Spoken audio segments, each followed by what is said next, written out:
Heyo, everybody. Thanks for joining me for the first round of the top 8 for the face-to-face 1K that happened at the end of January that we've been covering for the last little while. In this quarterfinals match, we have Dominic Harvey piloting Rakdos Cauldron, playing against player 2 side Jaime Herzog piloting Dimir Shadow. So they're counting up their deck list, and if I saw that correctly, twice, Dominic Harvey has 61 cards in his deck. So I am hoping that that is just a mistake and I saw that wrong. Otherwise, if he ever sees this video, I hope he comments in the comment section, why is he playing 61? Is that intentional or not? So this is the, although I am technically here recording this video on site, I think at this point in time, it was kind of getting late and I was a little bit tired. And so I think my friend and I are playing battle, like some sort of battle box format. So this is actually the first time I'm watching this, and I haven't seen a single part of this match. Typically, when I do my commentary, I'm watching the matches, but not everything is remembered, and I get bits and pieces, but this is brand new to me. So we're going to be watching this for the first time. All I know about Dominic's deck is that it plays Rakdos Cauldron and Broadside Bombardiers, and that it's a pretty interesting brew that he came up with pretty close to when the tournament started. Actually, it might be a deck that's floating around. I'm not entirely sure, but I'm excited to watch it because Rakdos Cauldron has been one of my favorite cards, testing in Steel Stompy. Although I think Dominic's deck is probably a little better than mine since he's sitting in the quarterfinals of a 1K here. So I don't know who the higher seed is. I believe it is Dominic. So he will be on the play. And we're going to kind of see Jaime's hand here. So I think that's a Death Shadow, but Dominic gonna kick things off really fast here with a Lotus Petal into Ancient Tomb, cast a Fable of the Mirror Breaker on turn 1.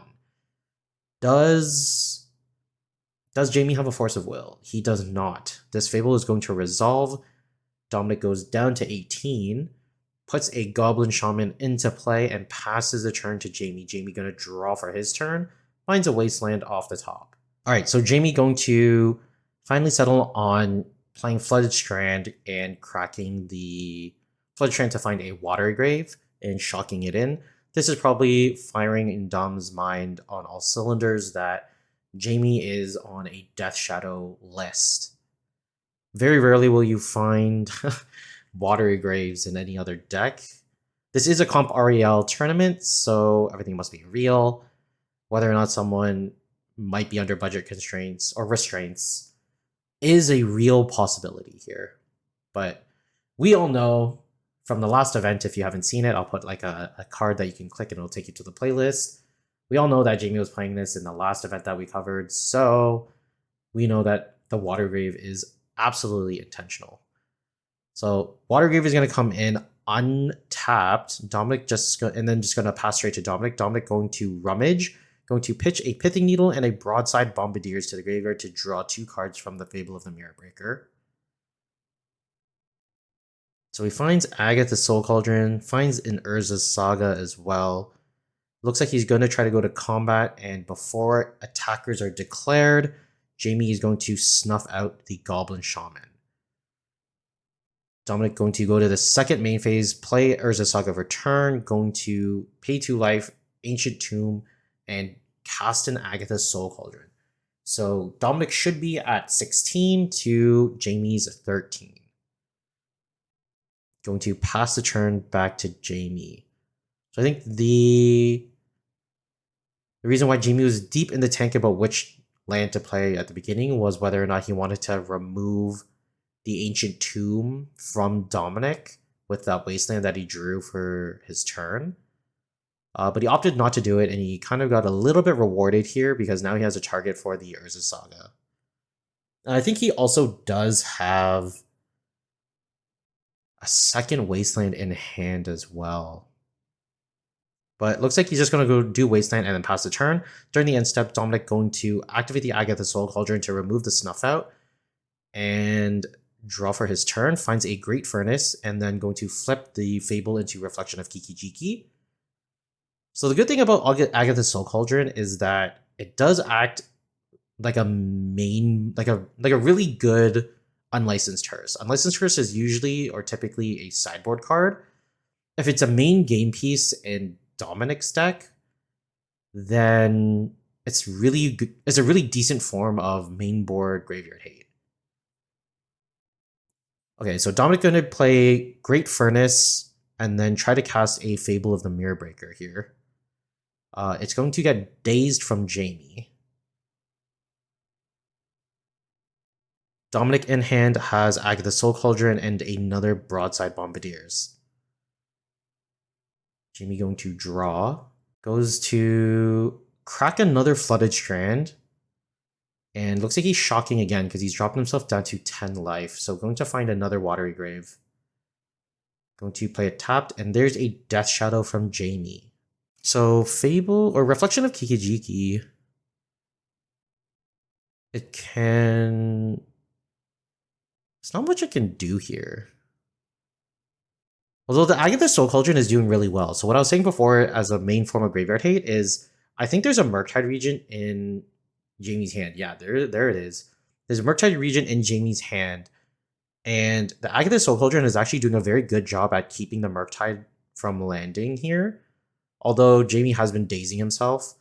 There's no spells in the graveyard. It's just 3 lands in Jaime's graveyard. So that means the Murktide is being kept really small. Alright, Dominic going to draw his card for turn and immediately going to try to slam this Broadside Bombardier.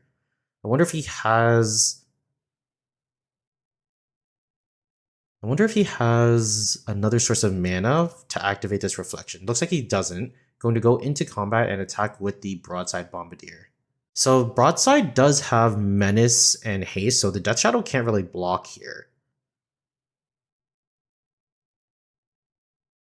I wonder, because Dominic has another Agatha Soul Cauldron in hand, and it is a legendary artifact, he can technically exile a land from Jaime's graveyard just to do something, and then chuck the Agatha Soul Cauldron at the Death Shadow with the Broadside Bombardiers because it has attacked.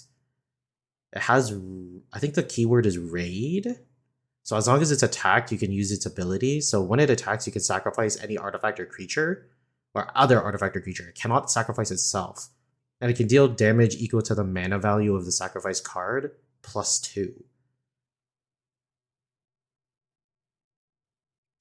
Because I do find it really hard, especially pre-board, for Dominic's deck to deal with a Death Shadow. Actually, I wonder if it would have been more effective if he tried to race. Because Broadside Bombardier has Menace, he could use Reflection of Kiki-Jiki to make multiple copies of the Broadside Bombardiers, and he could just start flinging a bunch of stuff. And it kind of does like quite a bit of damage. So the copy would deal 2, Broadside would deal 2.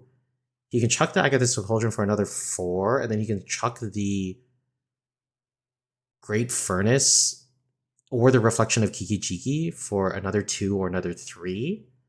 So over 2 turns, Dominic would have been able to deal lethal points of damage. Jaime is just going to drop an Underground Sea and pass the turn. Dominic going to draw, activate the Ancient Tomb, updates the life total, casts the second Agatha's Soul Cauldron. Yeah, these Soul Cauldrons did a lot of work in stopping the Murktide from coming down. Alright, so Dom going to activate the Reflection of Kiki-Jiki. There's a copy. And now we're swinging in for 4. Down comes a Orcish Bowmaster. I wonder how you do this. It is going to resolve. So there's no way to kill the reflection of Kiki Jiki, so there's no point in pinging that. You're not in a position to outrace, so there's no point in going after the life total. So it has to be one of the broadside. There's no reason to go after the token because it's not going to survive. So he goes after the real one. He does have to double block here because if he doesn't double block, then Dominic can sacrifice to kill one of the one that's blocking, and the broadside would survive. All right, so Jaime realizes this as well. So broadside, it looks like he's activating the broadside. Deal 2 damage to Jaime. And then what else? Is this going to combat damage? I'm going to activate the Rakdos Cauldron.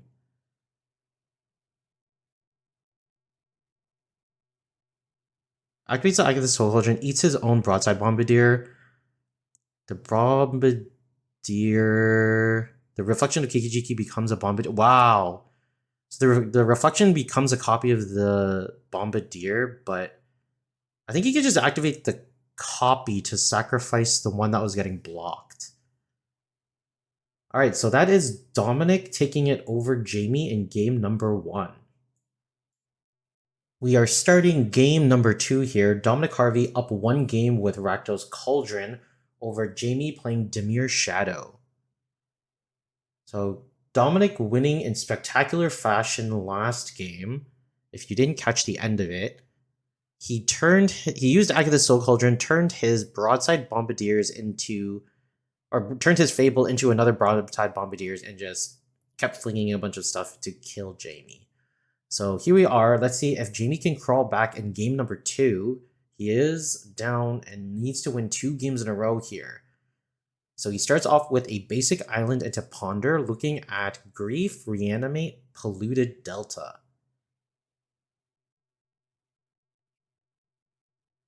Looks like he's going to keep and draw the Grief, and then put the Polluted Delta second. So he's gonna evoke Grief, exiling the Grief that he just picked up off the Ponder. It is going to resolve. Dominic Harvey reveals his hand. There is a Bloodstained Mire, Wooded Foothills, Nile Spellbomb, Lotus Petal, Agatha Soul Cauldron, and a pair of Pyroblasts. So not as explosive as last game, but it's really hard to follow up last game. You won't have turn 1 Fable all the time. And I'm pretty sure that's a good thing for the majority of the time. Not for the person playing the Fable deck, obviously. I think you would want to be running Fable or jamming Fable out on turn 1 every game. But for the health of Legacy overall, it's a good thing that it doesn't happen every game. Jaime going to take Agatha Soul Cauldron. Alright, Dominic going to draw for the turn. I think what he flashed was an Ancient Tomb. But I'm not entirely sure. Going to play Wooded Foothills, crack the Wooded Foothills, and he's probably going to be playing the Nile Spellbomb. There's no reason to crack the fetch if you're not going to be doing it. So Nile Spellbomb, also a good way to threaten Jaime's graveyard and keep him off of a Murktide Regent. Alright, Jaime going to draw for turn. It is the Polluted Delta that he pondered. I think that's a Reanimate in his hand. So the Nile Spellbomb is actually doing a lot of work here.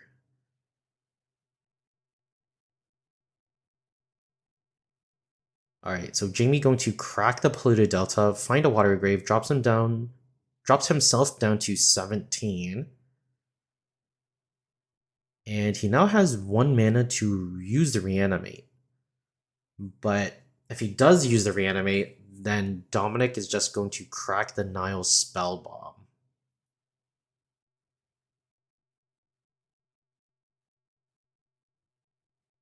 Alright, so we're going to update the life total here to 19. Dominic Harvey did crack the Wooded Foothills. So Jaime is going to play a Stalactite Stalker. He did crack the fetch, so it is going to get a 1/1 counter on it. Dominic, I didn't get a chance to see what he drew for the turn. So, yeah. Okay, so he did draw an Ancient Tomb last turn. I did see it correctly. Gonna use it. Wow, top deck's a Broadside Bombardier. So Dominic Harvey should be at 17. Does Jaime have anything to stop this from happening, though?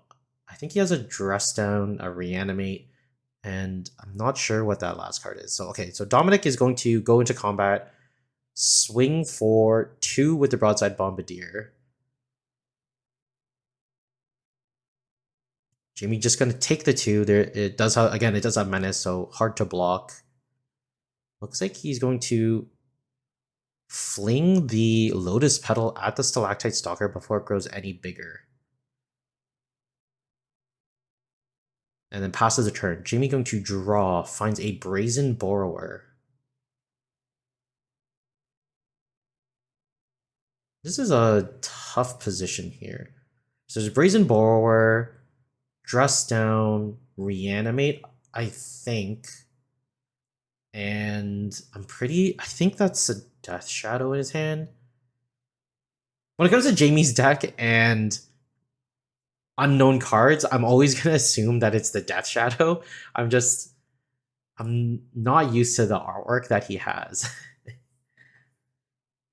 Alright, so Jaime going to cast a Dress Down, and he draws a Snuff Out, so that's actually really well timed here. Kind of takes Dominic off of pressure. Is this Dress Down during his main phase? Jaime going to cast the Snuff Out as early as he can. Takes out the Broadside Bombardiers. It looks like Jaime flashed in the Dress Down during his own end step. This is probably a good time to do it. It gets around Dominic's Pyroblasts, and it ensures that if Dominic were to top deck another crazy Broadside Bombardiers or another crazy creature, then it will come in with no haste and no abilities. But it looks like Dominic for his turn just played a Bloodstained Mire and a Lotus Petal, and then passed the turn back to Jaime. Jaime top decked a second mystery card, which again I'm assuming are Death Shadows. Yeah, it looks like it from the name. Can't really read it, but it's 2 words, relatively short. Yeah, okay, they're Death Shadows. 100% they're Death Shadows. All right, going to pass the turn back to Dominic. Dominic going to draw. These Power Blasts not doing a ton. Wow, this is just one hot top deck after another. So Goblin Welder comes down. I think this is why people thought he was playing Painter, was the Goblin Welder portion of this deck. Wow, so he can turn Nile's Spellbomb or Lotus Petal into an Rakdos Soul Cauldron and kind of start eating away at Dominic's graveyard.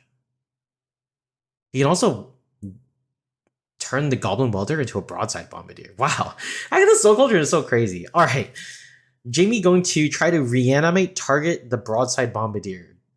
Dominic going to crack the Bloodstained Mire. So I think Jaime trying to take the Broadside Bombardier out of the graveyard in case Dominic Rakdos Soul Cauldrons. But I think Dominic is going to just crack the Nile's Spellbomb to exile his own graveyard, and then just draw. He gets to draw an extra card off of the Nile's Spellbomb. So that is gonna stop Jaime from getting a Broadside Bombardier. Jaime going to swing in for 2 points of damage. Dominic going to draw for his turn.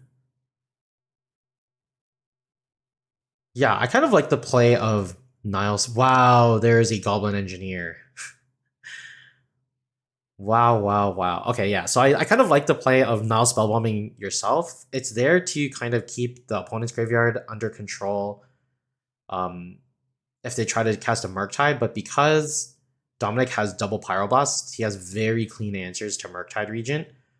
So saving, like taking away a reanimate and saving your broadside bombardier from being taken from you is a decent play.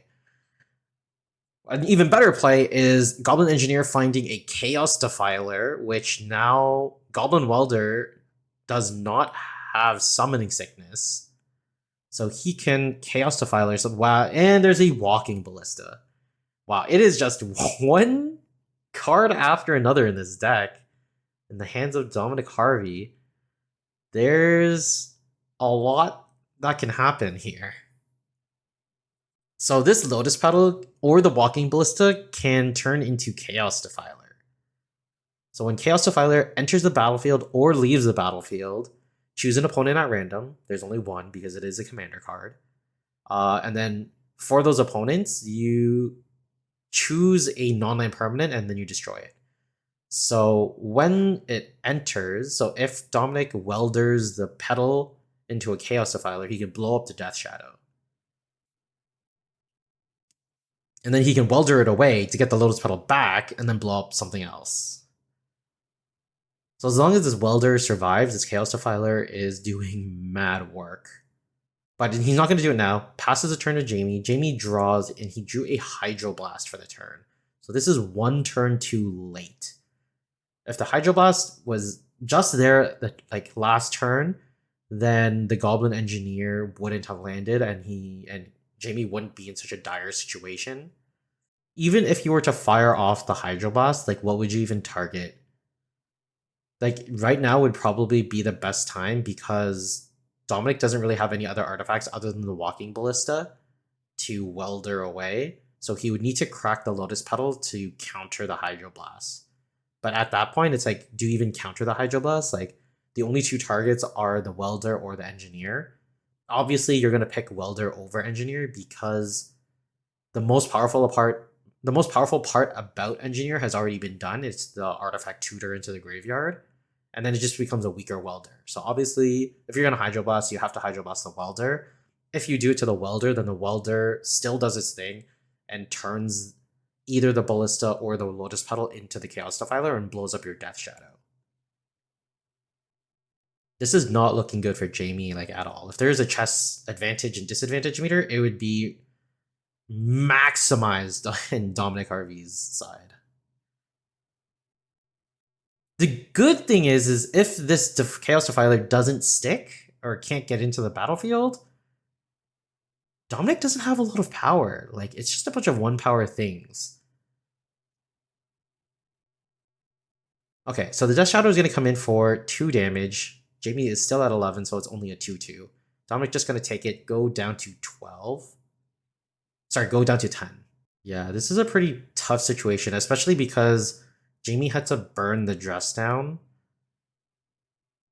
I mean, I guess he technically... Yeah, he needed to burn the dress down, otherwise on Dominic's turn, it would have just gotten countered by one of the Pyroblasts. Alright, so Jaime opting to just tap the Watery Grave to cast a second Death Shadow. So now the Welder can activate, he can bring in the Chaos Defiler, and the Chaos Defiler can remove the untapped Death Shadow. Okay, so here's a Hydroblast in response to the Welder. Welder is targeting Lotus Petal, and it is targeting the Chaos Defiler. So what is Hydroblast doing here? Is it blowing up the Engineer? No, there's no reason to blow up the Engineer, because if he tries to activate Engineer, he stops the like if Dominic activates the Engineer, he has to sacrifice the Lotus Petal to pay for the 1 red mana. And there's no target for him to bring back anyway. So Jaime has to be trying to destroy the Goblin Welder. But this doesn't stop the Welder ability from happening. So it's still going to happen. He's still going to blow up the Death Shadow. So does he have... He has quite a bit of power if... So Dominic draws. I didn't get a look at it. But if Dominic swings with the Ballista and the Chaos Defiler, he drops him down to 5 because Chaos Defiler is a 5-6 or 5-4. You deal 6 damage, drop Jaime down to 5, threaten lethal. Oh, he's only swinging with the Chaos Defiler. Interesting. Passes the turn. I wonder if he's thinking about pumping the Walking Ballista. It does cost 4 mana to pump the Walking Ballista. But he did grow the Death Shadow. This avenue does open Dominic to being able to sacrifice the Chaos Defiler if needed to blow up this Death Shadow. Jaime gonna draw for his turn. He drew... I think he drew the Scalding Tarn, and he played the Scalding Tarn for turn. What do we know in Jaime's hand? I think we just know about Brazen Borrower. Brazen Borrower, and that looks like a Dothy Voidwalker. Wow, this is awkward. Dothy Voidwalker can't block. And Brazen Borrower just gets shot by Walking Ballista. So you need to keep Death Shadow as a blocker. And you can't Petty Theft the Chaos Defiler, because it does have a leaves, like it's an enter the battlefield and a leave the battlefield trigger. So you can't bounce it. If you bounce the Chaos Defiler, he blows up the Death Shadow. And Dominic is 1 mana away from just being able to hard cast this Chaos Defiler. I really want to know what's in Dominic's hand. I want to know what that face down card is. I couldn't get a good glimpse at it when he flashed it. All right, so down comes Dothy Voidwalker. I'm not sure if I'm a huge fan of this play. Like, it can't block. I don't think you're going to be able to outrace this Chaos Defiler. Although, okay, so Dominic's going to do something. Oh, it's an Orcish Bowmaster. So you can't kill the Death Shadow. You can't kill the Dothy Voidwalker. It looks like he's just going to go ping Jaime's face. So if he attacks with everything, Death Shadow has to block the Chaos Defiler. Dothy Voidwalker can't block. There's 3 power, so if he attacks with everything but the Engineer, Dominic has the game. It's 1 damage, 1, 2, 3 damage from the Orc Army, Bowmaster, and Walking Ballista, and then Walking Ballista can just shoot for the last point of damage. And even then, he doesn't even need to shoot because Goblin Welder is 1 point of damage anyway. So yeah, Dominic Harvey is going to take it over Jaime Herzog in 2 games. So we will see you next time for round 8 of the Legacy 1K. Take it easy, guys.